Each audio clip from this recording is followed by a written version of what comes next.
अस्सलाम वालेकुम, मैं हूं आपकी होस्ट माहम नदीम और आप देख रहे हैं शोबिज़ राउंडअप। और आज हमारे साथ मौजूद हैं यूनुस खान साहब, जिन्होंने मोर देन 700 थिएटर परफॉर्मेंसेस की भी हैं और वो ट्रेंड एक्टर और डायरेक्टर हैं फ्रॉम आर्ट्स काउंसिल। तो अस्सलाम वालेकुम and welcome to showbiz roundup. वालेकुम सलाम and thank you so much for inviting me. कैसे हैं आप सर? बिल्कुल ठीक, आप कैसी हैं? मैं बिल्कुल अल्हम्दुलिल्लाह। तो आपसे चिट चैट का सिलसिला शुरू करते हैं। Our very first question is, how challenging is the work nowadays? Regarding filmmaking, Yeah. It's very challenging these days. Unfortunately, हमारे पास resources इतने नहीं होते, हमारे पास sponsors इतने नहीं होते, हमारे पास खुले दिल के producers नहीं होते, तो it's very challenging. The best thing कि इस सब challenge को आप accept करते हैं, and then जो आपके पास given resources होते हैं, आप उसमें अपना product execute करने की कोशिश करते हैं।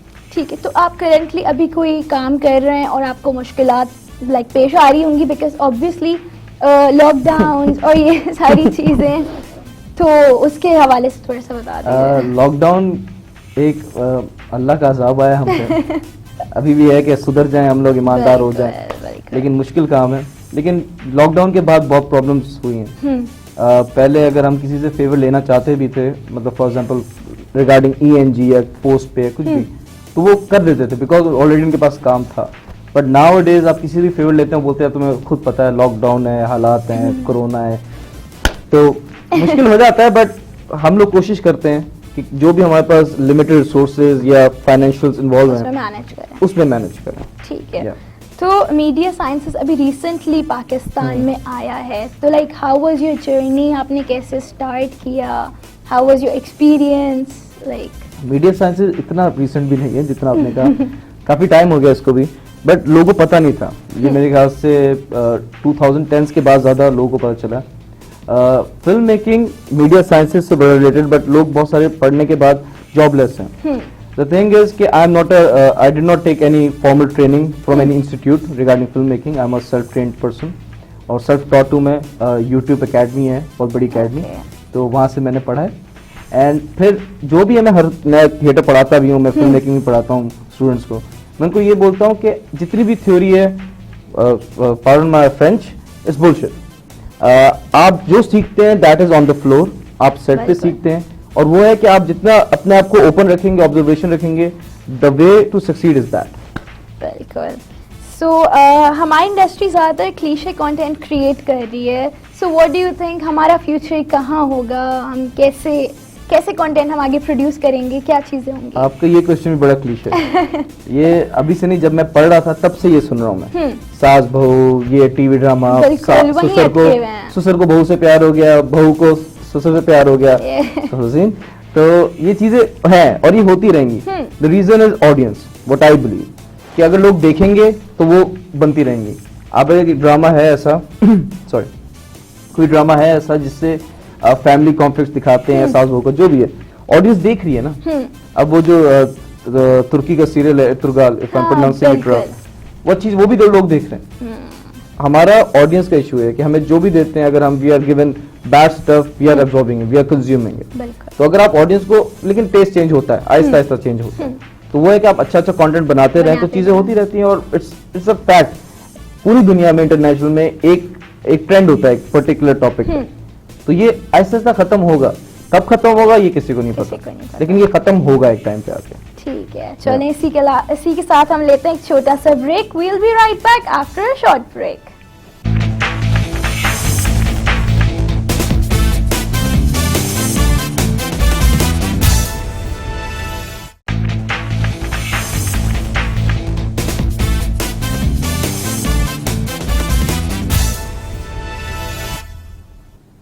Welcome back after the break. आप देख रहे हैं शोबिज़ राउंडअप। तो सर, आपने थिएटर भी किया है, तो obviously it's a hard thing live perform करना और ये सारी चीज़ें। तो आपका कोई ऐसा एक्सपीरियंस जो आपको मेमोरेबल हो, या कोई ऐसी हो जाता है ना बहाने क्या हो जाता है? हाँ, theatre is a live performance, और मैंने आज तक जितने भी किए हैं या देखे हैं, कभी ऐसा कोई प्ले नहीं किया जिसमें मिस्टेक्स ना हुई। थिएटर की ब्यूटी ये है कि आप अगर मिस्टेक करते हैं, ऐसा नहीं, थिएटर जो मीडियम है वो एक्टर का है, और अगर वहाँ पे मिस्टेक हो जाएगा एक्टर से, तो उसको इम्प्रोवाइज ऐसा करना है, उसको हिस्सा बनाना है अपने प्ले का कि जो ऑडियंस है वो ना, उनको ना लगे कि यार ये मिस्टेक हुई है, जज नहीं कर हाँ उनको लगे कि it's a part of the play.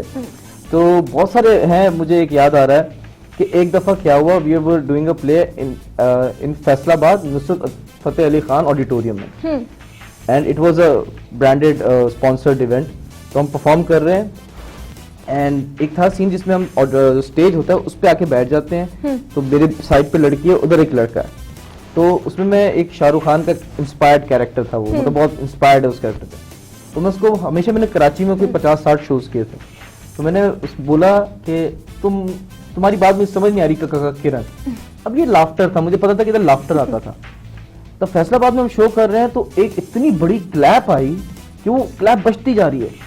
अब मैं सोच रहा हूँ इधर के ये तो कभी इतनी क्लैप आई नहीं, क्या हो रहा है। मैं यूं करके यूं देखा तो ये मैं बैठा हूँ, यहाँ एक्टर बैठी है फीमेल, वहाँ मेल एक्टर बैठा, उधर किसी का बच्चा स्टेज पे बैठा हुआ है। मैंने यूं देखा उसको, व्हाट द, तो बच्चा ना अब चलते जा रहा है यूं, तो अब लाफ्टर बढ़ता जा रहा है, क्लैप बढ़ती जा रही है ऑडियंस की, किसी ऑडियंस से बच्चा के बैठ गया। मैं उठा, मैं जाके साइड पे जाके इस साइड पे चला गया, मैं बच्चे के पास गया, अब मैं बच्चे के पास जा रहा हूँ, बच्चा पीछे जा रहा है, बच्चों की नहीं इसे क्रॉल करते हैं, वो क्लैप बढ़ता जा रहा है, वो तो इतना वो था। उसके बाद मैंने बोला कि अब वो लड़की थी कि क्या हो रहा है, उसने इम्प्रोवाइज करने की कोशिश की। मैंने बोला कि आपको पता है कि इस घर में जिनका बच्चा है और जिनका बच्चा है उसे दरखास्त के ले जाए। एंड इट वाज मतलब ये लाइफ में ऑडियंस पता है, क्रिएट हो गया पूरा, मतलब इम्प्रोवाइज होता है ना, it comes naturally on stage. तो वो it's one of the most memorable event कि मुझे याद रहता है जिंदगी भर की, ये हुआ था मेरे साथ। तो आपने कितने साल से आप थिएटर कर रहे हैं, मतलब किस एज में ज्वाइन किया या क्या आई वॉज सोचा? वेरी यंग, मैं अपना ए लेवल्स कर रहा था and I was doing my second year, तो A2 में था and I joined academy, I was 16-17 and उसके बाद I just pass out from Arts Council 2010 में। अच्छा, 3 years की मैंने ट्रेनिंग ली and then since on 2010 till 2020 मैं सिर्फ एक वाहिद बनता हूँ आर्ट्स काउंसिल का, मतलब कराची का, जो रेगुलर थिएटर प्लेस किए हैं। अच्छा, लॉकडाउन से पहले हमारा प्ले हो तो लॉकडाउन में नहीं हो पाया, but we are the only company, my company name is Green Vance production, we do web and theatre production. तो हमारे इतनी परफॉर्मेंसेज हैं, मतलब हफ्ते में हमारी 2-2, 3-3 परफॉर्मेंस होती थी and it's whether it's university और कोई कॉर्पोरेट इवेंट है, वरना हम अपने कमर्शियल प्लेस करते हैं। अच्छा, मेरे ख्याल से हमने खुद ग्रीन वेंस के बैनर पे इन 7 years बने ग्रीन वेंस को, हमने कोई 20-25 कमर्शियल प्लेस प्रोड्यूस किए, वाओ, 3 दिन के लिए, 1 हफ्ते के लिए, 10 दिन के लिए, whether it's in arts council Karachi, Pakistan American cultural centre और FTC। वाओ, अमेजिंग, या थैंक यू, माशाल्लाह बोल रहे हैं। माशाल्लाह। अच्छा, एक अच्छा एक्टर बनने के लिए क्या क्या मतलब लाइक खूबियाँ होनी चाहिए, क्या बुक्स रीड करनी चाहिए, कैसे एक अच्छा आर्टिस्ट बनता है? देखिए, आर्टिस्ट और एक्टर में एक फ़र्क है। हमारे टीचर हैं बख्तियार अहमद शेख साहब, PTV के वेटरन है, लेजेंड हैं, उन्होंने हमें सिखाया कि एक्टर जो है ना वो 2 प्लेस करेगा, 3 सीरियल करेगा, वो एक्टर बन जाएगा, उसको उस क्राफ्ट पर चल जाएगा। बट जो एक आर्टिस्ट है ना, उसके लिए वो अल्लाह की तरफ से होता है, और उसका अगर दिल साफ है तो ही वो आर्टिस्ट होता है। तो वो बात हमारी टीचर की बैठ गई दिल में कि अगर आप गंदे इंसान हैं या आप किसी का बुरा सोचते हैं या दिल में बुराई रखते हैं तो वो आर्टिस्ट नहीं है। और मैंने जितना भी काम किया है टेलीविजन में, थिएटर में, फिल्म्स में, तो मुझे फील आ जाती है नेगेटिव वाइब्स जो है वो है, इवन दो उसके पास फेम होगा, बट वो फेम जो है वो बड़ी शॉर्ट पीरियड के लिए है। तो आर्टिस्ट और एक्टर में सबसे बेसिक फर्क है कि अच्छा इंसान और एक्टर कोई भी हो सकता है। और फिर एक्टर का जो क्राफ्ट है उसके लिए फर्दर मैं यूजुअली चार्ज करता हूँ अपने स्टूडेंट्स से एक्टिंग के बारे में कि एक्टर कैसे बना जाए। बट फिर भी मैं आपको बताऊंगा, एक्टिंग के लिए या आर्ट के लिए 4 चीजें जरूरी हैं: ऑब्जर्वेशन, रिलैक्सेशन, इमेजिनेशन, कॉन्सेंट्रेशन। ये 4 टूल्स हैं किसी भी आर्ट के लिए, वेदर वो फाइन आर्ट्स हो, वो परफॉर्मिंग आर्ट्स हो। तो इन 4 चीजों पे अगर आप अपने टूल्स को सेट करेंगे कि ऑब्जर्वेशन कहाँ करनी है, रिलैक्सेशन कहाँ चाहिए, कॉन्सेंट्रेशन कहाँ चाहिए, इमेजिनेशन कहाँ चाहिए, तो तब जाके क्लैरिटी होती है कि आपका आर्ट बनता है। दैट इज, वो कहते हैं कि एक बड़ी लोग कहते थे कि एक बात है, बड़ी अच्छा जुमला है, पावरफुल, कि बात जो है वो हर चीज हो चुकी है, हर चीज इस दुनिया में पहले किसी ने कर चुकी है, आप कैसे पेश करते हैं दैट मेक्स अ डिफरेंस। कुछ डिफरेंट आना चाहिए। एग्जैक्टली, बिल्कुल।